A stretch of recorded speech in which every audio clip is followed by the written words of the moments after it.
같이 기도함으로 새벽기도 시작합니다. 하나님의 말씀을 봅니다. 하나님의 말씀이 꿀송이 같고 우리의 심령 가운데 깨닫고 느껴지고 감동되고 우리의 영혼을 하나님 흔들어 주셔서 하나님의 살아계심으로 말미암아 우리의 영성이 깨어나고 우리의 영혼이 깨어나 세상을 이기는 믿음의 삶을 살 수 있도록 주님 인도하여 주옵소서. 예수님 이름 받들어 기도합니다. 아멘. 오늘은 열왕기상 6장 14절에서 38절까지의 말씀입니다. 열왕기상 6장 14절에서 38절까지의 말씀입니다.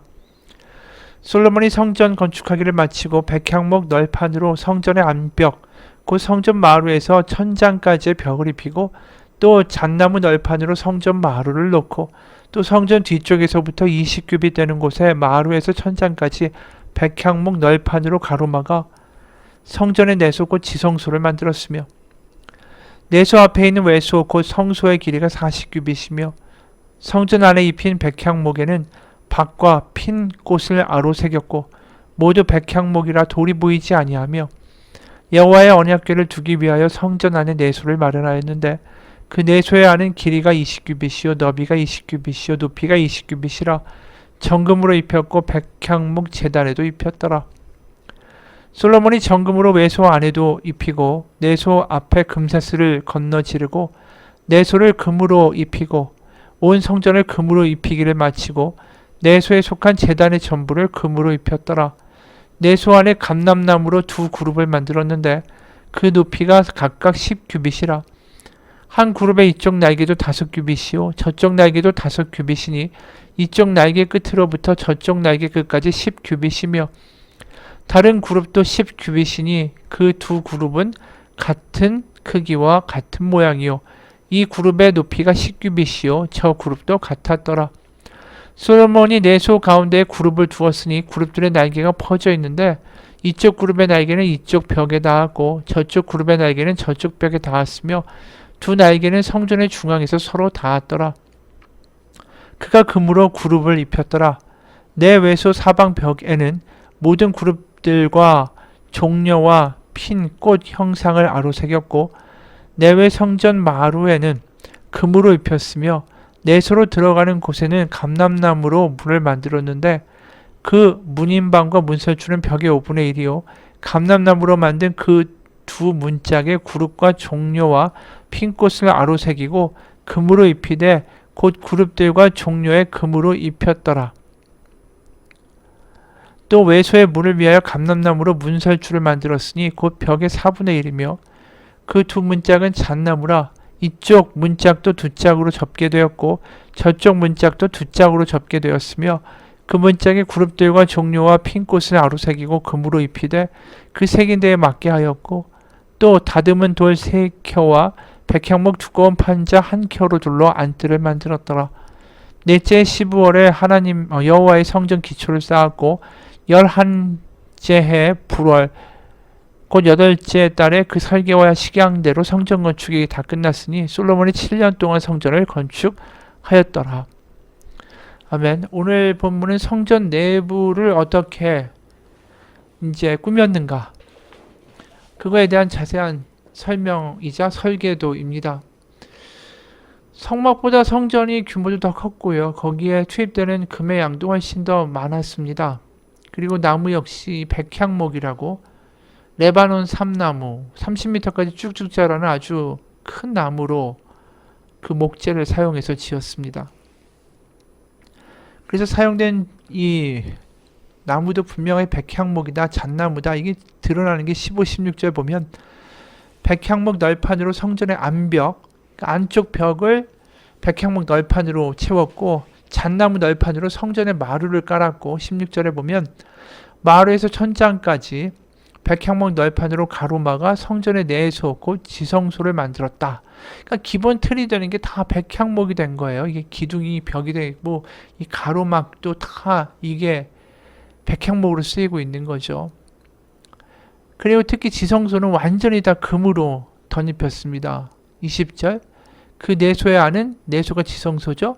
길이가 20규빗이다. 그러니까 정육면체가 되는 거죠.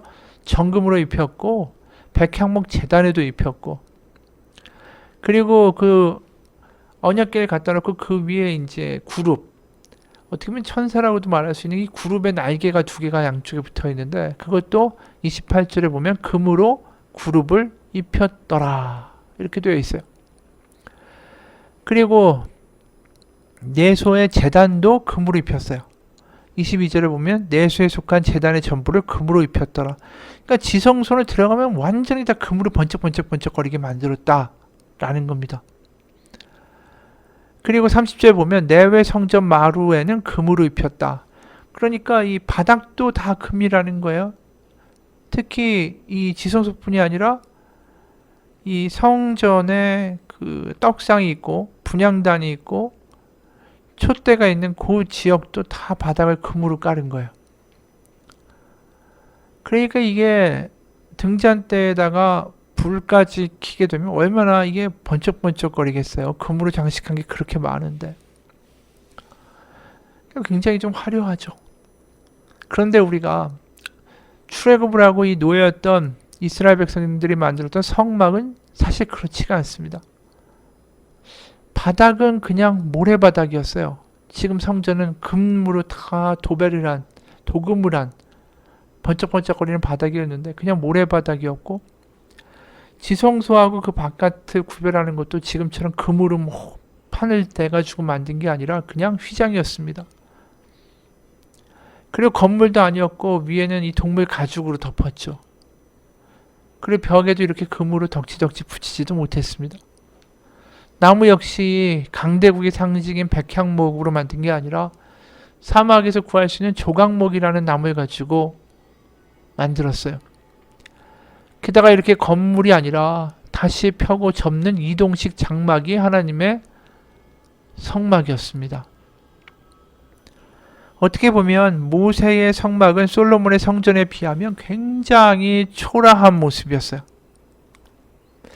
정말 여기에 하나님이 계시다라고 말하기에도 부끄러울 정도의 모습이었다라는 거죠. 여기서 우리가 한 가지를 보게 됩니다. 하나님은 근사하고 멋진 성전에도 거하실 수 있는 하나님이고, 반대로 초라하고 별 볼품이 없는 성막에도 거하실 수 있는 하나님이시다라는 거예요. 이건 뭘 의미할까요? 거룩하고 근사해야만 내가 그곳에 임하리라 라는 게 아니란 뜻이에요. 이게 부모의 마음 아닐까요? 자식이 별 볼 일 없어도 초라한 집이라도 그 부모를 사랑해서 그 부모를 모시면 부모는 기꺼이 좋은 마음으로 자식과 함께 있기를 원하죠. 반대로 자식이 잘 돼서 큰 집에 부모님을 모셔도 그것 또한 부모는 기뻐하는 거예요. 하지만 거꾸로 정말 자식이 잘 돼서 큰 집에 뭔가 부모를 모신다고 해도 자신의 삶이 바빠가지고 그 부모는 나 몰라라 하고 살아간다면, 그래서 그 집이 넓지만 텅 빈 것처럼 느껴진다면 그게 부모에게 무슨 의미가 있겠어요, 아버지에게. 하나님은 성전 성막 자체가 중요한 게 아니라 바로 그 백성, 바로 하나님의 자녀들의 마음이 중요한 거죠. 아버지를 아버지로 중히 여길 수 있는 마음, 아버지의 사랑을 귀히 여길 수 있는 마음. 그래서 탕자의 아버지가 이 돌아온 탕자하고 마음이 연결되는 거 아니에요? 그 아들이 얼만큼 돈을 탕진했고 유산을 얼만큼 뭐 엉뚱하게 써버렸는지가 중요한 게 아니라, 돌아왔을 때 아버지의 말 하나하나가 잔소리가 아니라 나를 위한 말이라고 들려지기 시작하고, 아버지를 보기만 해도 감동이 있고 좋고, 그게 사실은 잃어버린 재산보다 훨씬 더 그 탕자의 아버지로서는 더 소중한 거죠. 바로 아버지의 사랑에 감격하는 그 자녀의 자리로 돌아왔구나. 네가 거기에 머무는구나. 네가 내 자녀가 되는 걸 좋아하고 나를 보면 기뻐하고 나와 함께 같이 살아가는 걸 네가 그렇게 낙으로 여기는 게 난 너무 좋다. 네가 잃어버린 재산이 뭐가 문제냐 이거예요. 그러니까 성전이든 성막이든 그게 뭐가 중요하냐. 골방이든 초라한 단칸방이든 상관이 없고 네가 나를 기뻐하고 나의 마음을 알고 나와 함께 하기를 원하니 그것이 나에게 가장 큰 기쁨이다. 바로 하나님은 우리에게도 똑같이 말씀하세요. 하나님을 아버지로 알고 하나님의 사랑 안에 거하고 하나님의 사랑에 감격하고 하나님의 말씀에 정말 이게 나를 위한 하나님의 정말 나를 위한 사랑의 말씀이구나라고 받아들인 모든 이들 가운데 하나님은 함께 하시기를 원하신다라는 거죠. 그래서 마태복음 6장에 이런 말씀 있지 않습니까? 5절 마태복음 6장 5절 6절 보면 너희는 기도할 때 외식하는 자와 같이 하지 말라. 그들은 사람에게 보이려고 회당과 큰 거리에 어귀에 서서 기도하기를 좋아하느니라. 내가 진실로 너에게 이르노니 그들은 자기 상을 이미 받았느니라. 너는 기도할 때에 네 골방에 들어가 문을 닫고 은밀한 중에 계신 내 아버지께 기도하라. 은밀한 중에 보시는 내 아버지께서 갚으시리라. 8절에 그러므로 그들을 본받지 말라. 구하기 전에 너에게 있어야 할 것을 하나님 너희 아버지께서 아시느니라. 9절에 그러므로 너희는 이렇게 기도하라. 하늘에 계신 우리 아버지여 이름이 거룩히 여김을 받으시오며. 바로 기도가 솔로몬의 거룩한 성전이 아니라 회당이 아니라 그 어떠한 건물이 아니라 그냥 초라한 골방이라도 그 기도가 상관이 없다라는 거예요. 바로 아버지, 우리가 읽었던 마태복음 6장 5절부터 9절까지 아버지란 말이 얼마나 많이 나옵니까? 아버지께 기도하라는 거예요. 하나님이라고도 표현하지 않아요. 네 아버지께 기도해. 은밀하게 보시는 네 아버지가 갚아주실 거예요. 하나님이 무엇을 중시하시는지가 여기서 분명하게 드러납니다. 금으로 만든 성전이 중요한 게 아니라 하나님을 아버지라고 부르며 나아가는 그 자녀들을 하나님 기뻐하신다라는 것이죠. 골방에서 초라한 곳에서 못난 곳에서 기도할지라도 하나님을 아버지로 인정하며 그 사랑 안에 거하기 원하며 믿음으로 나아가는 거, 그럴 때 하나님은 우리의 아버지에게 되어주시기를 마다하지 아니하신다라는 것입니다. 그렇기 때문에 아무리 못나고 부족한 자식이라도 하나님을 찾는 그 자녀의 고백에 응답하신 하나님이시기 때문에 이스라엘같이 정말 노예고 세상 가운데 별 볼 일 없고 희망이 없는 그러한 종족이 하나님이 되어주시기를 마다하지 않으셨다라는 거예요. 이스라엘에게 하나님이 되어주실 수 있는 하나님은 부족한 나에게도 하나님 아버지가 되어주실 수 있는 하나님이시다라는 것입니다. 그래서 하나님은 못난 이를 택하신 거예요, 이스라엘을. 그리고 예수님은 더 분명하게 보여주시죠. 당시에 창기와 세리와 나병 환자들, 아마 자기 자식들이 창기였고 나병 환자라면 아마 그 부모도 저 사람은 내 자식이 아닙니다. 사람들 앞에서 창피해서 내 자식이란 말도 못했을 것 같아요. 그런데 하나님은 예수님을 통해서 말씀하시죠. 그 창기와 세리와 나병 환자들이 하나님의 딸이고 하나님의 아들이다. 아무리 못난 자식이라도 그 자식의 아버지 되기를 부끄러워하지 않으시는 하나님이시다. 이게 복음인 거예요. 예수님이 오신 것이 어딥니까? 솔로몬의 근사한 성전의 모습입니까? 아니죠. 짐승의 구유에서 오셨어요. 하나님이 이 땅에 오셨는데 짐승의 구유에서 태어나셨다. 우리가 못나든 잘하든 상관없이 우리와 함께 해주고자 하시는 아버지의 마음이 여실히 드러난 게 바로 예수님이 이 땅에서 태어나시는 모습이다라는 거예요. 여러분, 복음은 딴 게 아니에요. 하나님이 나를 부끄러워하지 않으신다라는 거예요. 이것만큼 놀라운 이야기가 없습니다. 정말 잘 되고 성공하고 근사하고 멋있고 세상에서 볼 때도 와 너무 멋있어. 그런 사람들 앞에 나가서 이렇게 얘기하죠. 저의 잘됨을 하나님의 영광 돌리겠습니다. 그런 사람들과 하나님이 꼭 같이 하신다는 게 아니에요. 내가 세상 속에서 내 스스로도 부끄럽고 뭐 드러낼 거 없는 그러한 존재고 내 자신도 나를 부끄러워할 수 있는데도 불구하고 하나님은 결코 그런 나를 부끄러워하지 않으신다. 그게 복음이에요. 나여도 괜찮대요, 하나님. 세상에서 하나님은 나의 아버지셔 라고 이야기하면 야, 너같이 못나고 너같이 안되고 너같이 실패한 자의 하나님이야?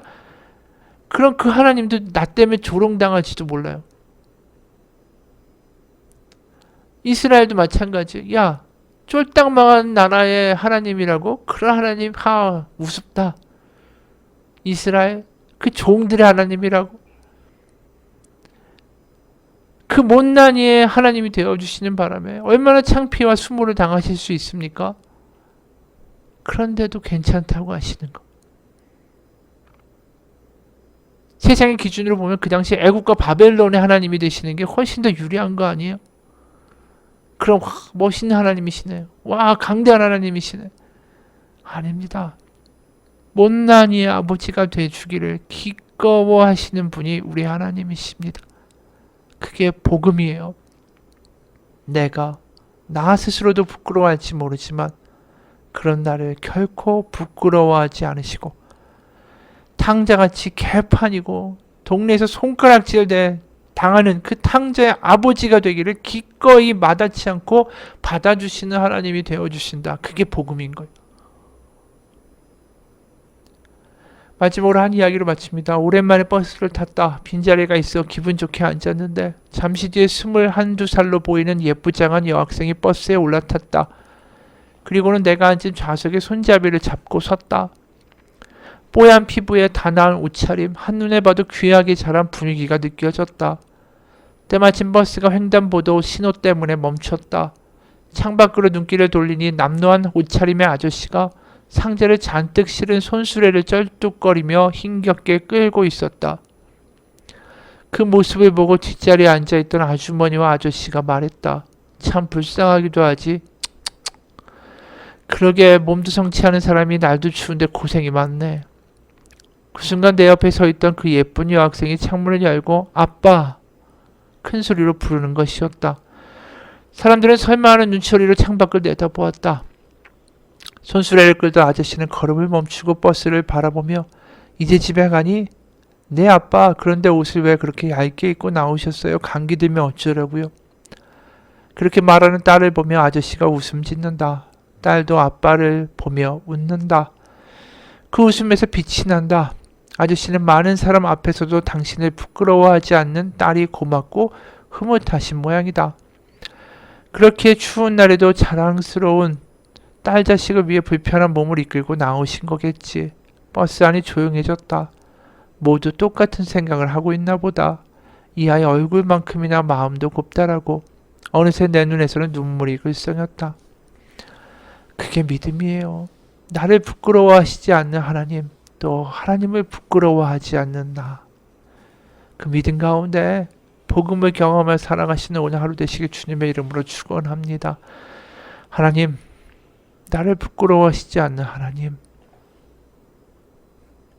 나를 창피하시지 않는 하나님, 탕자의 아버지 되어주기를 마다하지 않는 하나님, 창기와 세리와 나병 자의 아버지가 되어주기를 기뻐하시는 하나님, 못난 이의 하나님이 되어주기로 세상 가운데 조롱당하기로 작정하신 하나님, 우리를 부끄러워하시지 않는 하나님, 그 복음 가운데 살아가는 우리의 인생 되게 하여 주옵소서. 예수님 이름 받들어 기도합니다. 아멘. 하늘에 계신 우리 아버지의 이름을 거룩하게 하시며 아버지의 나라가 오게 하시며 아버지의 뜻이 하늘에서와 같이 땅에서도 이루어지게 하소서. 오늘 우리에게 일용할 양식을 주시고 우리가 우리에게 잘못한 사람을 용서하여 준 것 같이 우리 죄를 용서하여 주시고 우리의 시험에 빠지지 않게 하시고 악에서 구하소서. 나라와 권능과 영광이 영원히 아버지의 것입니다. 아멘.